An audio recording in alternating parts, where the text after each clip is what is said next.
Olá, Roseli Gimenes, aqui no Cultura em Foco do Instituto Legos. Se você acabou de chegar, está pela primeira vez aqui, desça o seu cursor, vá até inscrever-se e inscreva-se. Assim, você pode acompanhar as atividades deste canal e receber informes também sobre muitas outras atividades do Instituto Legos. As do Cultura em Foco, as ligadas à educação, as questões da saúde e de tantas outras. E bem, se você gostar da apresentação, também aproveite e clique em gostei, deixe um comentário, faça sugestões, nós estamos aqui para trabalhar com você. Bem, quase sempre eu uso o canal para comentar filmes, filmes em cartaz, filmes disponíveis pela rede.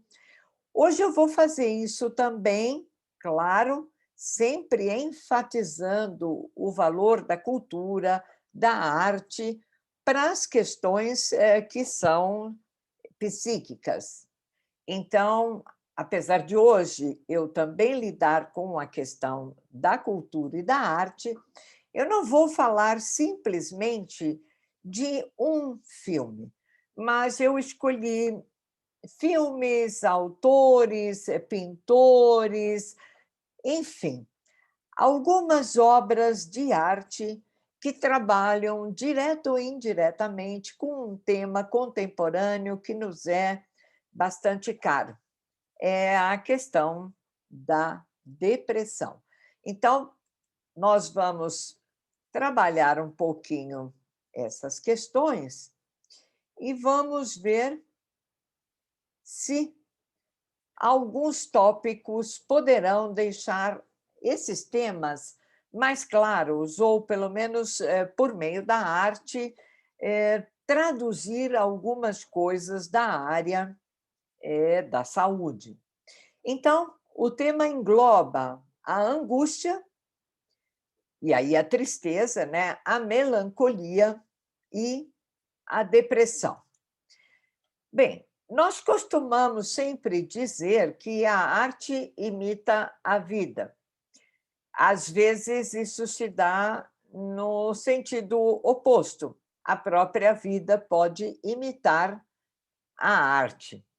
E vocês veem aqui uma imagem do escritor Oscar Wilde, que tem uma obra, não é, o Retrato de Dorian Gray, que parece muito ser a semelhança da vida do escritor, mas, por outro lado, também traz uma noção de que muitas vezes somos um espelho de uma obra de arte, ou nos reconhecemos nessa obra de arte.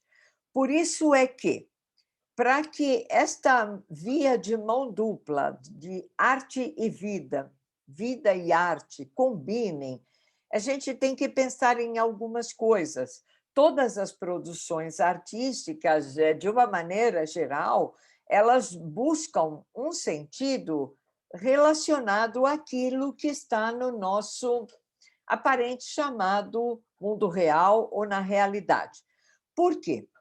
Uma narrativa, mesmo uma pintura, ou o cinema, ou a fotografia, muitas vezes apresentam uma certa verossimilhança. Quer dizer, algo nessa arte tem que ter uma coerência em relação ao tema para que nós possamos identificar essa obra com algo do real. Evidente que algumas obras, por exemplo, como as surrealistas, ou o realismo fantástico, ou a fantasia, elas não são exatamente uma imitação dessa vida, mas elas sempre têm um ponto que nos leva a cogitar semelhanças. Então, como eu disse, né, muitas vezes a vida imita a arte, por quê? No cinema, diante de uma foto, diante de uma pintura, é como se, por um processo de identificação, nós pudéssemos nos reconhecermos naquele outro, naquela obra de arte. Então, há sempre uma mimese, que é uma espécie de cópia, não é, daquilo que conhecemos, que provoca a identificação. Muitas vezes há um processo de catarse, não é? Eu sofro com aquela película, com aquela foto, com aquela escultura, e isto pode aliviar parte do que eu posso estar passando no meu próprio íntimo. Vale a mesma coisa para um quadro, para a música, que às vezes nos pode levar a lágrimas, não é? Isso tudo nesse processo que causa identificação. Então, essa mão dupla é que nos faz partir de temas do próprio cotidiano que são explorados na ficção, até na ficção científica. É algo que poderá tornar-se parte da vida humana. Assim, se nós voltamos a várias obras de Júlio Verne, por exemplo, nós veremos que boa parte do que ele apresentava como ficção científica, hoje a gente pode já ter aqui no nosso mundo. Bem, sempre há confusão entre alguns termos. É o caso de angústia, tristeza, mas também da melancolia, da depressão. Então, é evidente que a nossa vida ela é marcada por momentos prazerosos, por outros que são momentos de dor.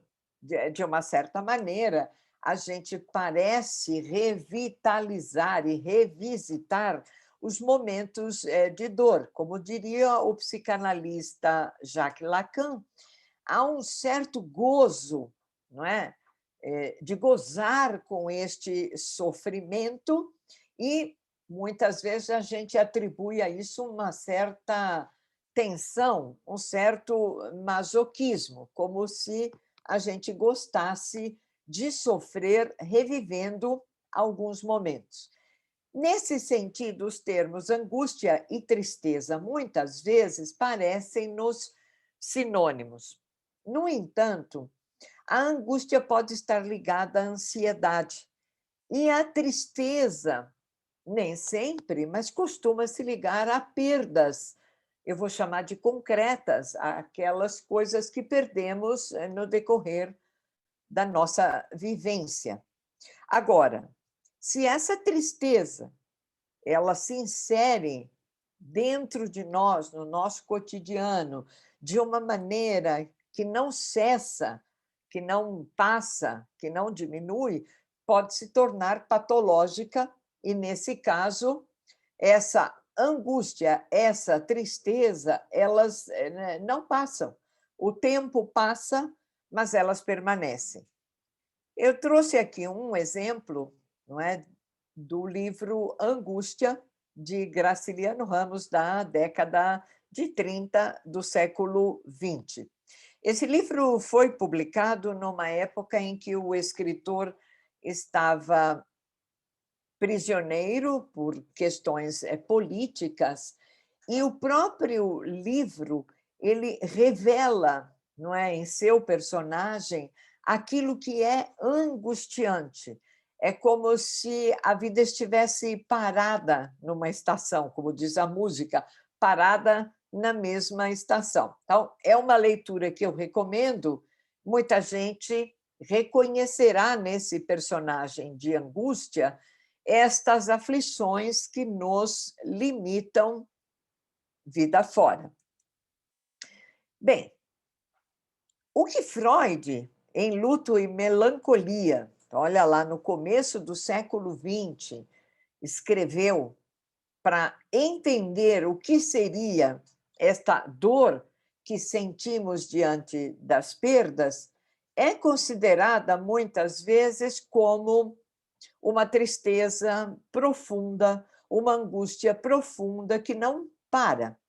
Então, recomendo também aqui o filme Melancolia, de Lars von Trier, que é uma série de passagens em que vários personagens estão envolvidos, tomados por essa melancolia.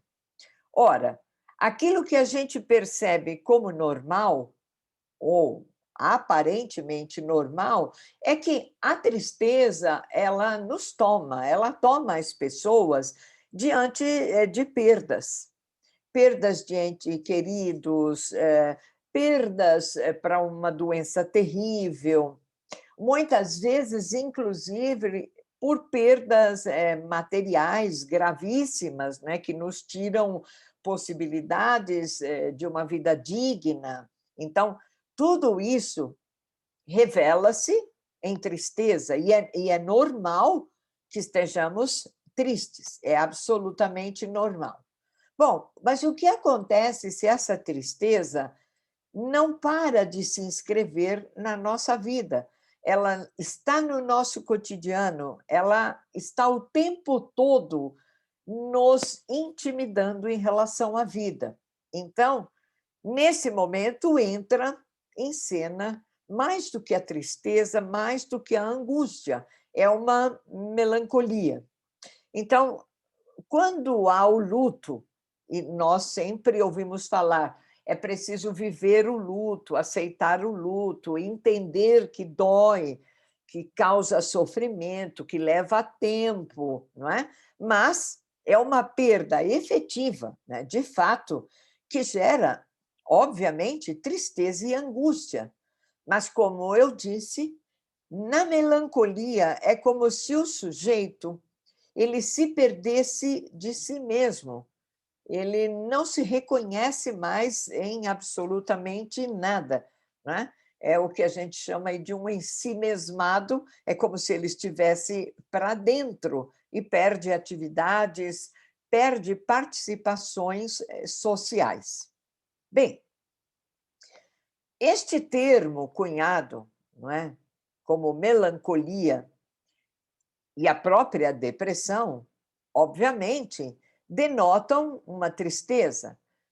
Mas muitas vezes, no caso da depressão, o tempo do luto passou, a perda de um bem material já passou, eu já recuperei, algumas perdas amorosas já passaram, eu já me recuperei, mas a tristeza, a melancolia, elas não passam.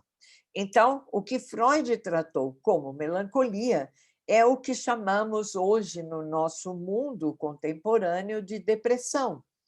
E eu inscrevo este vídeo ainda, não é, no ano de 2021, em maio, e estamos atravessando um período ainda forte de pandemia causada pelo coronavírus, e isto também tem causado muita depressão, porque as pessoas passam a não se reconhecerem, a não se identificarem, estão literalmente perdidas. Então, a tristeza, a angústia, essa melancolia se fixam no ser e passa a ser algo como se o próprio ser é que estivesse numa perda absoluta. Então, não é que não haja uma causa, não é? Então, a pandemia está aí, mas, de repente, as coisas até estão ligeiramente acomodadas comigo, na minha família, entre as pessoas que eu conheço, mas a angústia de ver a perda de muitas pessoas, de assistir a uma derrota humana muito grande, nos levam a uma desconsideração do próprio eu. Em outros tempos e por outros motivos, não é? Nós tivemos esta depressão assumidamente revelada na própria pintura, como vocês veem na tela, de Van Gogh, é um autorretrato de um momento em que, no auge de uma depressão fortíssima, ele decepou a própria orelha. Muita gente diz que ele estava sob efeito alcoólico de uma bebida, o absinto. De qualquer maneira, muita gente passa por tudo isso e não comete, não é, uma incisão desta maneira. Como já apresentamos aqui em vídeos do Instituto Legos, é como aquele cutting, não é? Que as pessoas se cortam para poder suportar a dor. E muitas vezes a depressão longa, exasperadora, elas podem atravessar quadros psicóticos, não é? Num extremo de perda do sentido social, como eu disse. Perder-se de si mesmo é perder esse laço social. Hoje a gente vê as obras de Van Gogh e fica difícil imaginar o porquê ele atravessou esse período. Mas é exatamente por isso que angústia, tristeza, melancolia e depressão são difíceis de serem resolvidas, porque nem sempre há uma causa efetiva desta dor que nos consome. Um outro exemplo, e também bastante vivenciado no nosso mundo contemporâneo, é que a depressão ela se soma à solidão. Então, por exemplo, em meio à pandemia, muita gente está só em suas casas, não é? A gente conversa, fala por vários aplicativos, mas o convívio social está difícil. Nem sempre é por conta de uma pandemia. Às vezes, a solidão nos assola de tamanha maneira, porque nós descobrimos que não sabemos mais quem somos, não é? E dentro de nós mesmos, nós nos acolhemos. Então, na imagem que vem, não é? O ator Joaquim Fênix interpreta um ser que, cansado dessa solidão, acaba desenvolvendo primeiro conversas e conversas cada vez mais íntimas com o próprio sistema operacional do seu computador. E esse sistema operacional, sei lá, como um Waze, como a Siri, como uma voz, é uma voz feminina, daí o filme chamar-se Her, ou Ela, né? Imagina, olha, é um filme de 2013, nós já estamos em 2021, e estas são questões que levam as pessoas a atitudes desesperadoras. Então, eu recomendo esse filme, tem por aí, não é, rede afora, para vocês entenderem como a solidão provoca estragos enormes, e essa depressão nos leva a apelar para uma identificação com a inteligência artificial, nesse caso.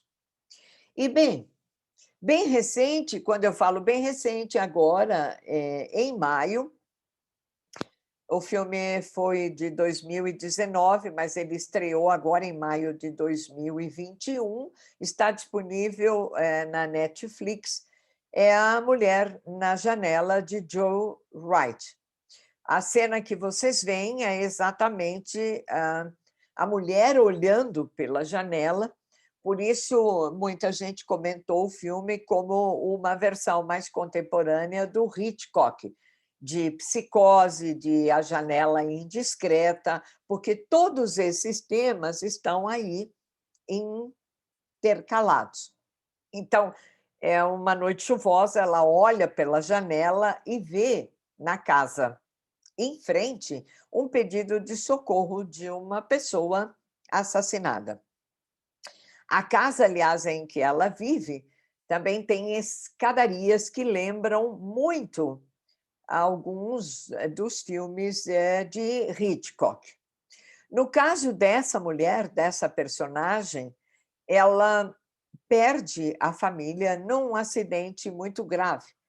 No acidente, falecem o marido e a filha. E, bem, óbvio, não é? Eles estavam discutindo no momento do acidente, ela estava dirigindo, perde o controle do carro e ela é a única a sair ilesa desse acidente. Obviamente que durante um tempo toda essa tristeza, a melancolia, a angústia, a culpa, tudo causado, não é, pelo acidente, claro que causa nessa mulher uma profunda tristeza, uma profunda depressão, a tal ponto que ela, como eu disse, vive reclusa. Então, a depressão é tão longa que se transforma numa grave patologia e ela tem agorafobia, um transtorno de ansiedade. E por que ansiedade? Porque ela não consegue, por exemplo, sair de casa, estar em meio a lugares em que haja muita gente, tudo nela causa uma sensação de pânico. Daí é como se ela estivesse aprisionada, impotente, constrangida a lidar com o mundo fora da casa em que ela vive. Assistam, porque no decorrer do filme, eu não vou aqui dar spoiler, né? Algumas coisas acontecem e vão quebrar isto que muitas vezes Freud chamou de trauma, porque ele causa extremo sofrimento, mas também pode se transformar numa busca de algo não só que resolva o transtorno, que no caso esta personagem sente, mas outras situações. De qualquer maneira, não é, a personagem presa em casa só pode olhar para a rua e olhar pela janela, pela proteção que a janela lhe condiciona, né? Um filme muito interessante e mais interessante porque esta mulher é uma psicóloga, ou era, né, uma psicóloga infantil. Então, é como se a gente pensasse: um médico adoece, um psicólogo também tem depressão. Bem, a pergunta que todo mundo às vezes se faz é: como eu sei se estou apenas triste ou se eu já estou patologicamente envolvida e doente com uma depressão que pode me levar a atitudes desesperadoras, como suicídio, como a perda social completa, enfim, com vários distúrbios psíquicos que precisam de ajuda. Se você aí está passando por alguma fase ruim, saiba que é normal sentir angústia, tristeza em alguns momentos. Quando essa tristeza não cessa, quando a angústia não cessa, quando você fica, não é, reclusa, recluso, é hora de buscar ajuda.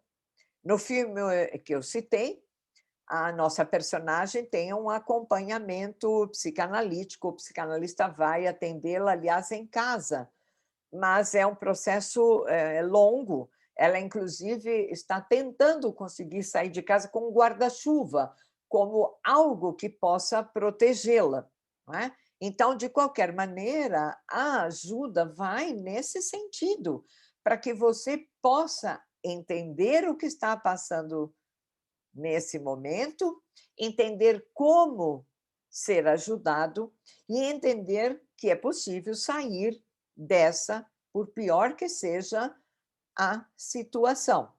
Assim, mais do que importante é procurar a área da saúde, um psicólogo, um psicanalista, em alguns casos, um psiquiatra. Se você ou conhece alguém que passa por uma situação dessa, eu recomendo entre neste link, acesse o Instituto Legos e você poderá marcar consultas, conversar com alguém, mesmo agora em tempos pandêmicos, é possível buscar ajuda. E, do ponto de vista da cultura, dos vídeos, de filmes, das obras de arte, da obra literária, cliquem aqui neste link, é um site em que há várias coisas da nossa área cultural. Então, repito aqui, ainda há tempo. Se você ainda não se inscreveu aqui no canal, faça isso agora. Se você gostou, se esta informação, se as informações, as sugestões te ajudaram, deixe aí um gostei. Dá uma olhadinha nos livros indicados, nos autores comentados, nos filmes, nas obras e deixa aí o seu recadinho.